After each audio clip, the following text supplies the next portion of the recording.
இங்கே இந்த சின்ன பொண்ணு சிக்கன் சாப்பிடுறா. அடுத்த செகண்டே அவங்க வீட்டுல கோல்டு பார் வருது. அதுக்கப்புறம் இந்த பொண்ணை வெளில கூட்டு போறாங்க.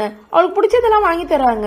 உடனே அந்த அப்பா அம்மாவோட கழுத்துல கோல்டு நகைலாம் வர ஆரம்பிக்குது. அப்பதான் அவங்களுக்கு புரியுது இந்த குழந்தை சாதாரண குழந்தை கிடையாது, இவளால நிறைய லக் அவங்களுக்கு வரும்னு. ஆக்சுவலா என்ன நடந்திருக்கும்னா, இந்த சின்ன பொண்ணோட அப்பா இறந்து போயிருப்பாரு. இப்ப இந்த பணத்தெல்லாம் அடக்கம் பண்ற ஒருத்தர் அந்த இடத்துக்கு வராரு. அப்ப அந்த அப்பாவோட வாயில ஒரு தங்கப்பல் இருக்கும். அதை எடுத்து யாருக்குமே தெரியாம வச்சுக்கிறாரு. இப்ப அந்த சின்ன பொண்ணு என்னையும் கூட கூட்டு போங்கன்னு கெஞ்சிரா. இப்ப அந்த பொண்ணை டச் பண்ணிட்டு திரும்புறாரு. அடுத்த செகண்டே அந்த ஒரு பல்லு 2 பல்லா மாறி இருக்கு. இப்ப அது காரணம் அந்த பொண்ணு தானே அவர் நம்புறாரு. உடனே அவர் அந்த ஊர் தலைவர்கிட்ட நான் இந்த பொண்ணை தத்தெடுத்துக்கிறேன்னு சொல்றாரு. உடனே அவரோட அம்மாவும் அந்த இடத்துக்கு வந்துடுறாங்க.